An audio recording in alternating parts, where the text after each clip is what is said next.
estrenado su película El Club de los Lectores Criminales en Netflix, es una adaptación de su novela que ya nos leímos en su día.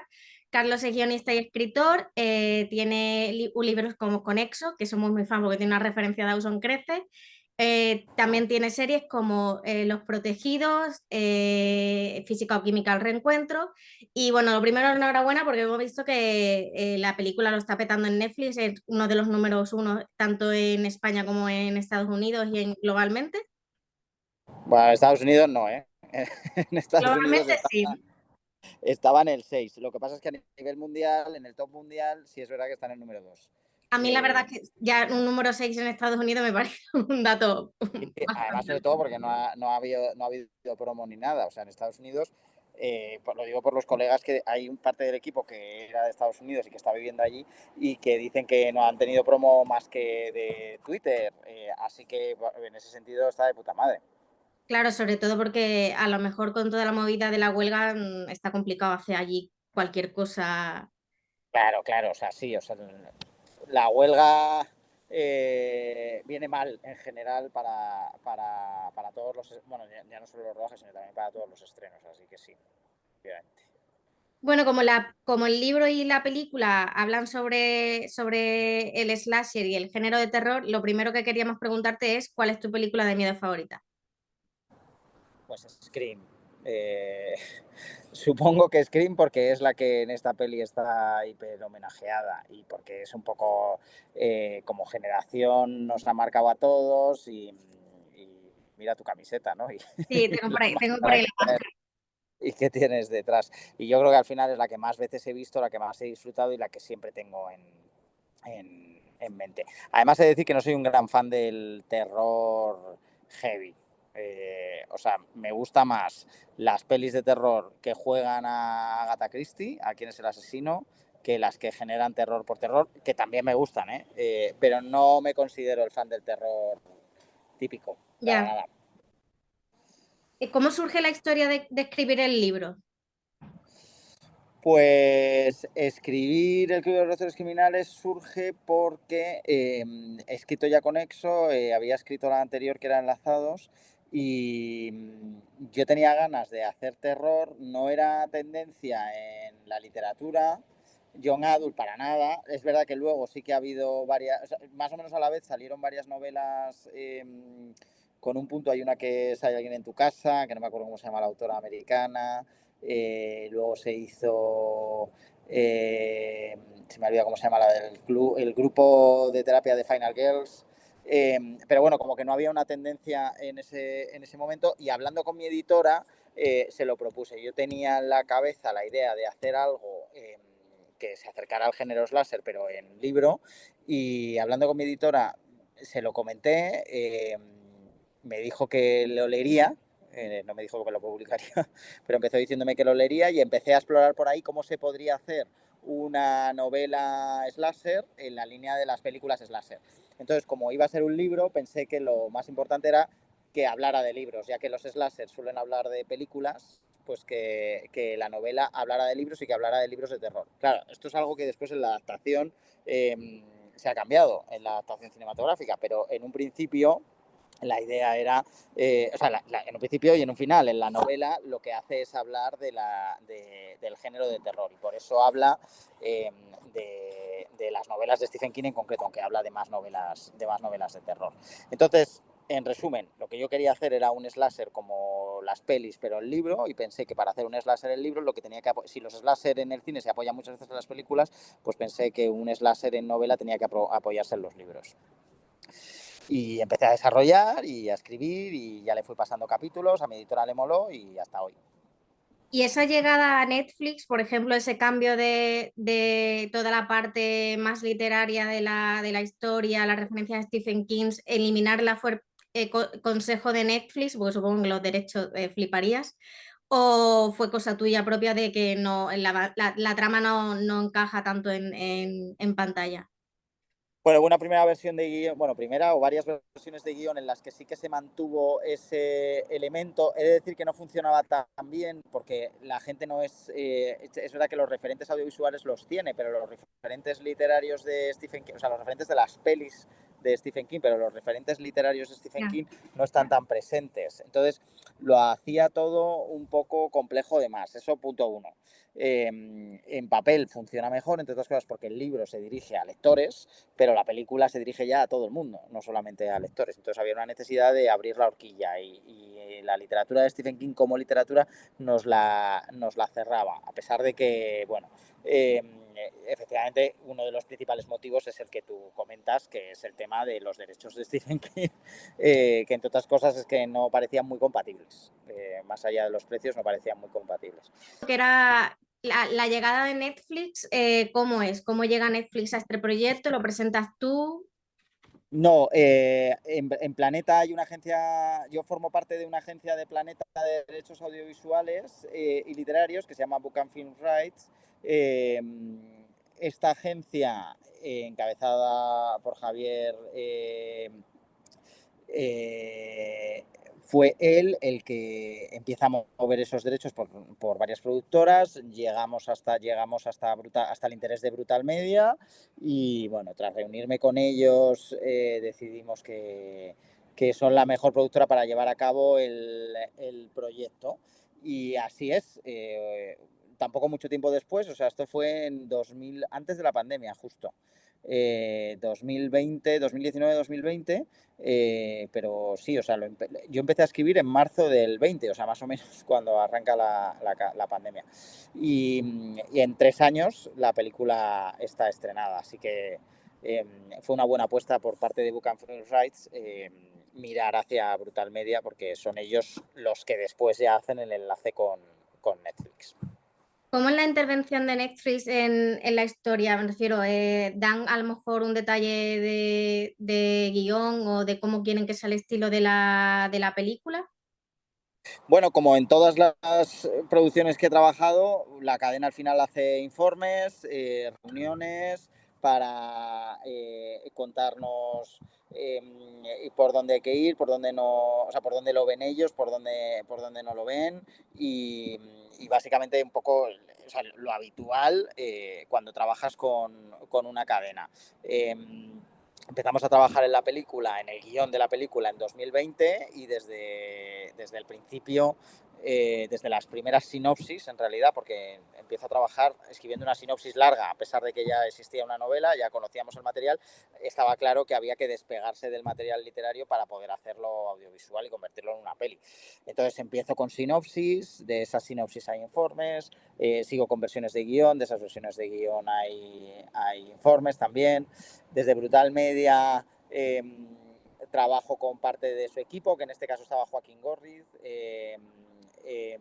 hasta llegar a la versión definitiva, que son muchas. O sea, esta peli tiene muchas, muchas versiones. Bueno, una de las características de la película son todas las referencias que hay ya al slasher y sobre todo yo he encontrado una que es clásica de cualquier serie o película juvenil, que de The Breakfast Club con los motes de los personajes, cosa que también sale en The Faculty y que yo he tardado años en darme cuenta, pero son los personajes tal cual de The Breakfast Club. Y sobre estas referencias, he leído una referencia que me ponía a leyenda urbana y esa no la he pillado. O sea, no sé si recuerdas. A ver, la presentación de los personajes efectivamente es como la de The Faculty. Y además es que desde siempre. Eso, por ejemplo, hay cosas que en guión no han cambiado y siempre estuvieron planteadas de la misma manera. Y una de ellas es la presentación de los personajes. Incluso lo que pasa es que después en montaje. En montaje con el Dire decidió frenarlo, pero en un principio iba a ser detener la imagen e incluir los nombres, pero al final está como esa frenada de la imagen que queda muy guay. Pero la presentación de los personajes es la de The Faculty y los personajes al final son los mismos estereotipos que los de John Hughes que decías, que efectivamente te lo leí en algún lado que no lo habías pillado y flipé un poco porque Sí, es que es así, o sea, The Faculty son de Breakfast Club con invasión alienígena. Entonces, eso fue uno de los de las cosas de los referentes que marcamos. El de leyenda urbana que he de decir que yo no lo tenía tanto en la cabeza, a pesar de lo que han dicho, es por la clase y por el profesor. Hay una Ah, vale. secuencia del profesor que interpreta a Robert Englund en Leyenda Urbana, que se ven similitudes. En aquella secuencia, no es por nada, yo soy Jackson Pacey, subía al estrado y hacía lo de los petaceta y demás. Esto simplemente es una clase, sí es cierto que tiene una iluminación similar y que la clase tiene un estilo similar, que eso fue algo, era uno de los referentes visuales que teníamos, ¿no? Bueno, referentes visuales tampoco, o sea, era uno de los referentes que queríamos homenajear de alguna manera el slasher noventero, pero súper actualizado, o sea, la misma imagen no es. Sí, yo es que más allá de que está centrado en una universidad, que suele ser raro en películas adolescentes de este tipo, que suelen ser en el instituto, no vi nada y además que la vi recientemente porque conseguí, me la tuve que bajar porque esa edición no se vende, hay una edición especial con miles de extras y claro, no me sonaba, pero sí que he pillado referencias a Scream, a Sé lo que hiciste el último verano y esa sí. Bueno, es que las grandes referencias son esas, Scream y sé lo que hiciste el último verano. Y luego es verdad que hay otras cosas, pero es cierto que de leyenda urbana una de las cosas es la universidad, pero sinceramente lo de la universidad es una referencia que estaba ya en la novela no había referencia a leyenda urbana, ni siquiera existía, porque eso es algo que sale después cuando hablamos el director y yo. Y el hecho de que sean universitarios es porque yo, al hacer este libro, no creía que fuera a funcionar con adolescentes de instituto. Estaba convencido de que necesitaba subirles la edad, entre otras cosas para subir también la edad del lector. Entonces, de ahí el que sea universitario. Dicho esto, eh, eh, es cierto que después hay similitudes con pelis que yo no tenía en cuenta y que han estado. Luego, otro de los grandes referentes que no se ha nombrado tanto es Tesis. Entre otras cosas, la protagonista se llama Ángela porque mi madre se llama Ángela y mi hermana se llama Ángela y mi sobrina se llama Ángela, pero también es verdad que se llama Ángela por la protagonista de Tesis. Y en la novela hay un capítulo en la biblioteca muy similar, con una biblioteca y con unos pasadizos muy similares a los que a los que hay en Tesis. Y ese era otro de nuestros grandes referentes, Tesis. Sin embargo, este no se ha nombrado tanto. Ya. Y han nombrado otros que yo no he visto. Sorority Row no la he visto. Ah, no Eh, la vea, no hace falta, te lo digo pero ya. al parecer tiene mucho de ella, pero no la he visto, o sea, lo juro, entre otras cosas porque es que estamos hablando de una peli con homenajes y estaría encantado de que fuera así, pero es que esta no la he visto. Esa no me suena. Es un poco gore las escenas de los asesinatos, pero más allá de eso no me recuerda. Bueno, el género del slasher en España no ha petado tanto como en Estados Unidos en su día. Una Sí. pregunta que tengo aquí es la de Tuno Negro, no sé si es una joya de culto o totalmente un bluff. Yo la vi en los 90 y la verdad no la recuerdo. Claro, es que me pasa Esto igual, la he visto una vez y no la he vuelto a ver. yo la vi en su día y no la he vuelto a ver. Era joven, no recuerdo, o sea, es que no recuerdo la trama, recuerdo el final que esto es, igual es un super spoiler, perdón, pero una peli de los 90, pero recuerdo que Silke era la protagonista y al mismo tiempo era la mala, ¿no? Sí, Entonces eso era como algo es lo surrealista. único que Entonces, recuerdo también. claro, entonces ese plot twist es lo único que recuerdo, pero la película no la recuerdo, no sé si era una buena peli, si era una mala peli. Sí es cierto que ahora al estrenar el club se ha nombrado mucho y hay muchos fans de la peli, así que, pero no la recuerdo. ¿Y por qué crees que este género aquí en España no ha petado tanto? Aunque en realidad en Estados Unidos, o sea, ha petado, pero tampoco tiene, hasta la llegada de Scream no tenía ese carácter, o sea, no era apoyado por los críticos. Bueno, yo creo que es de nicho, incluso en Estados Unidos, la verdad. Yo creo que es un género de nicho, por eso es tan sorprendente que una peli como esta esté en el top mundial, porque a mí me parece que el género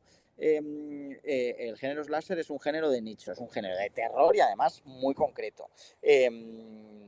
¿Por qué no ha petado tanto en España? Pues creo que porque no somos tantos como para disfrutar de los nichos. O sea, al final en España lo que triunfa es, bueno, con la llegada de las plataformas eso ha cambiado, ¿no? Y precisamente por eso llega Netflix y hace su primer slasher, que han dicho el primer slasher español, pero no, es el primer, porque estuvo Tuno Negro, estuvo El Arte de Morir, estuvo Más de 1000 cámaras velan por tu seguridad, que también estaba en esa línea.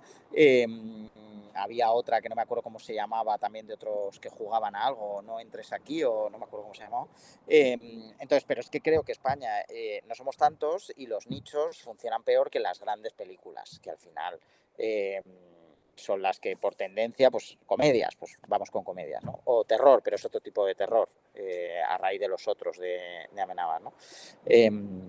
Entonces, yo creo que tiene que ver más que nada con eso, con que la industria es más pequeña, no con la falta de gusto de los públicos. Ahora, lo bueno es que con la llegada de las plataformas, el acceso es mucho mayor y se puede estratificar más los géneros y las pelis y las series que se hacen, y entonces ya uno es láser.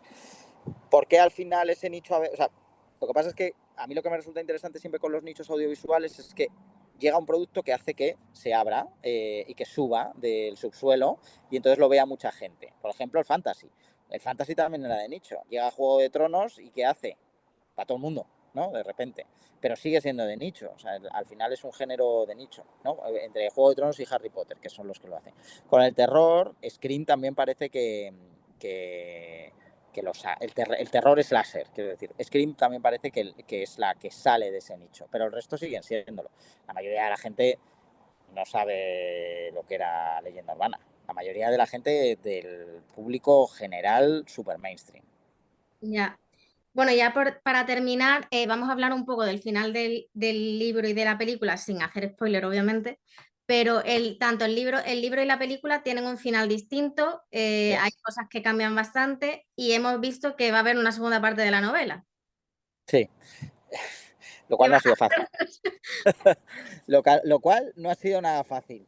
Pues mira, la novela funcionaba con un final triple, digamos, o sea, esto no es un spoiler porque la novela lleva mucho tiempo publicada. La película podemos dejarlo en que no es un final triple. Pero la novela funcionaba con un final triple y sobre todo había una parte, o sea, quedaba inacabada. Había una de las historias relacionadas con los asesinos que quedaba inacabada. O sea, digamos que la novela acababa con un gran cliffhanger. Eh, Cliffhanger que se podía tomar como cliffhanger o como parte de la cobrofobia de Sí. Ángela. En la película, eh, al leer el guión con esa versión en la que básicamente era el mismo final que el de la novela, ¿no? Y llevándola hasta el mismo tipo de final, o sea, replicando incluso esa secuencia final que hay en la novela a lo que pasa a la película, funcionaba mal. Era como que quedaba poco explicado quién era el personaje de Alicia, qué era lo que había ocurrido y demás. Entonces optamos por contar mejor toda la historia de Alicia, poniéndose final, adelantándose final y explicándolo. Claro, de repente era como que se empastaban mucho, porque tres asesinos, bueno, como que no nos funcionaba muy bien. Y además, yo mismo cuando había hecho la novela había una parte ahí que siempre me había chirriado y dije, bueno, pues voy a ver qué es lo que pasaría si cambiara este personaje y en lugar de hacer uno de los hacerlo malo, lo convierto en uno de los personajes buenos que en realidad están del lado de Ángela. Y funcionó muy bien, la verdad, funcionó muy bien. Entonces, bueno, son finales diferentes. Creo que el de la novela funciona y creo que el de la película también funciona. Lo cual quiere decir que ese personaje en realidad estaba construido de una manera muy ambigua y podíamos podía jugar con él tanto como bueno o como malo. Lo que decías con la segunda parte, pues ha sido un buen encaje de bolillos, porque yo he escrito una segunda novela que continúa la novela principalmente y la base es la novela. Pero no podía obviar la película, sobre todo porque sé que mucha gente se va a acercar a la segunda novela a raíz de la película. Entonces he hecho algo que creo que funciona, o los que lo han leído dicen que funcionan, y que es traerme ese universo de la película a la novela. Ya lo leeréis cuando salga el mes que viene. Vale, Y sí, ya la- ha quedado la fecha. Cada me sí, rayé porque hubo un momento que empecé a decir mal el título y era de los escritores, el club de los escritores, y yo eso no es, yo espérate, lo he leído en alguna parte. sí, porque ahora en la segunda parte, lo que sí se puede adelantar, que eso ya se sabe, eh, tras la primera novela, Ángela consigue escribir una novela que se convierte en un bestseller, que se llama Los crímenes de la Complutense, que en la película se llama Los crímenes de la universidad, todo esto que es lo que está escribiendo, pero la novela se llama Los crímenes de la Complutense. Ahora te cuento por qué quitamos la Complutense. Y a raíz de eso se ha convertido en profesora también de escritura, y con un grupo de escritores se va a un retiro para escritores en un lago idílico con cabañitas de madera a lo Viernes 13, y allí el payaso asesino vuelve a escribir otra novela que la pone en tensión.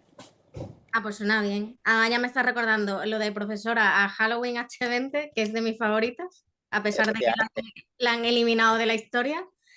Y ya que me parece fatal. La de Williamson, y es la que se cargan. sí, te iba a decir eso, cuéntame lo de la Complutense que me decías. Lo de la Complutense, en un principio sí que estaba el nombre de la... O sea, hubo dos temas con la... O sea, la Complutense en realidad está en la película. La Facultad de Medicina a la que van Ando, Sí. la entrada es la entrada de la Facultad de Medicina de la Complutense, la de verdad. Y el resto de la Facultad de Medicina no, eso es el hotel de Avenida de América, el de que cada planta es de un color. Pues Sí. el production designer Keito y la dire de arte lo convirtieron en una facultad de medicina muy curiosa. Eso por un lado. Y lo otro es que la Complutense finalmente no concedió el permiso para utilizar su nombre. Ya, no, a ver, Así no me que imaginaba. Así que finalmente lo cambiamos a la Universidad Miguel de Cervantes, y que bueno, que también por otro lado, como teníamos ese espíritu internacional, nos daba como un punto más internacional que la Complutense, ¿sabes? Y además la escena o sea, cuando se clava el esto queda muy bien. Claro, claro, y además en realidad, bueno, pues, o sea, hablar de Madrid, o sea, la peli está como deslocalizada, no está muy claro dónde está, Sí. ¿sabes? Y en la novela, en cambio, sí está muy claro que estás en Madrid, que el personaje protagonista, o sea, que los personajes estudian en la Complutense. Eso tenía más que ver con que la novela va dirigida a un público español, aunque después haya habido publicaciones fuera, en Latinoamérica y en Italia, pero el principal mercado era el español. Y la película, al ser Netflix, si hubiéramos estado en cines, pues vete tú a saber, pero al ser Netflix sí que esta idea de deslocalizarla siempre suena mejor después. Bueno, pues ya te vamos a dejar aquí, aparte, pues, ya lo que queda es que te encierren en el VIPS dentro y te Ya, hacen el esto es payaso. muy fuerte. Y nada, eso, que esperamos con ganas la siguiente novela, o sea, yo ya me apunto a la fecha por ahí, que tengo ganas de leerla. Muy bien, muchas Pues gracias. nada, venga,